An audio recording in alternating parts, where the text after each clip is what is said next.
নমস্কার দর্শক বন্ধু, আমি সুব্রত। আজকের টপিক বা বিষয় যুবশ্রী প্রকল্প নিয়ে। যুবশ্রী প্রকল্প প্রাপকদের জন্য গুড নিউজ, কারণ আবারও যুবশ্রী প্রকল্পে টাকা দিল 24/12/2025। তো এই যুবশ্রী প্রকল্পের আবারও কিন্তু টাকা দিল, অর্থাৎ এই মাসে কিন্তু ডিসেম্বরে 4বার টাকা দিল। সেই সম্বন্ধে কিন্তু আজকে আমার ভিডিও।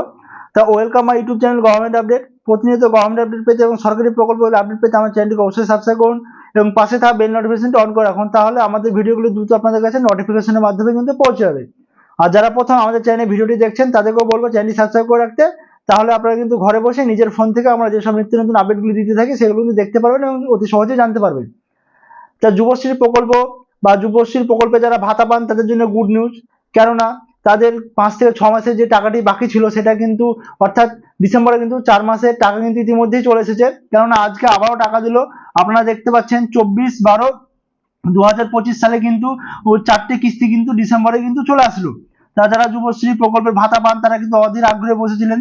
প্রত্যেকের মনে একটা সংশয় ছিল বা জিজ্ঞাসা ছিল, টাকা কি যুবশ্রী প্রকল্পের ভাতা কি বন্ধ হয়ে গেছে বা আর কি দেবেন, এরকম ধরনের অনেক কমেন্ট আসছিল। কিন্তু আপনারা দেখতে পাচ্ছেন যে ডিসেম্বরের মাসে কিন্তু আপনার পরপর 20 দিনের মধ্যেই কিন্তু আপনার 4 মাসের টাকা কিন্তু আপনার অ্যাকাউন্টে ক্রেডিট হয়ে গেল। তা যুবশ্রী যারা পাবক তাদের জন্য এটা অত্যন্ত সুখবর এবং খুশির খবর, কেননা এই 1,500 টাকা যারা বেকার ভাতা হিসেবে পায় তাদের হাতে কিন্তু অনেকটাই কাজে লাগবে এবং অনেকটা স্বাবলম্বী হয়ে উঠবেন আপনারা এই 1,500 টাকার মাধ্যমে। তো এটাই ছিল আজকে আমার মূল ভিডিও। আর আরেকটা আমি কথা বলতে চাইবো, যারা যুবশ্রী প্রকল্পে এখন পর্যন্ত আবেদন করেননি, যারা বেকার আছেন, কোনো রকম সরকারি কাজের সাথে আপনারা যুক্ত হননি, তারাও কিন্তু যুবশ্রী প্রকল্পে আপনি আবেদন করতে পারবেন। যুবশ্রী প্রকল্পে আবেদন করলে কিন্তু আপনি প্রত্যেক মাসে 1,500 করে বাৎসরিক কিন্তু 18,000 টাকা আপনি কিন্তু পেয়ে যাবেন। তা আপনারা আবেদন করুন। আর আবেদন পদ্ধতি সম্পূর্ণ কিন্তু অনলাইনের মাধ্যমে আবেদন করা যাবে। আপনি ঘরে বসে কিন্তু আবেদন করতে পারবেন এবং আবেদন করার পরে যে আপনার হার্ড কপিটা আপনি পাবেন সেটা আপনাদের যে শ্রম দপ্তর আছে সেই শ্রম দপ্তর বা এক্সচেঞ্জ অফিসে গিয়ে কিন্তু আপনাদেরকে ওখানে গিয়ে সাবমিট করে আসতে হবে কাগজটি।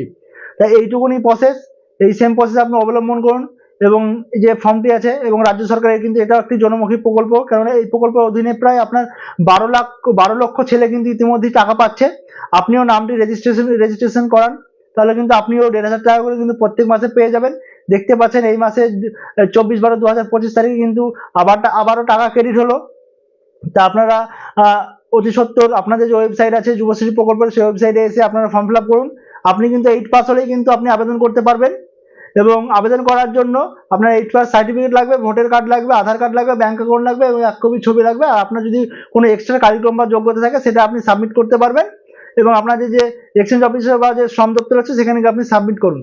আর আমার ভিডিওটি যদি ভালো লাগে থাকে অবশ্যই লাইক শেয়ার সাবস্ক্রাইব করবেন।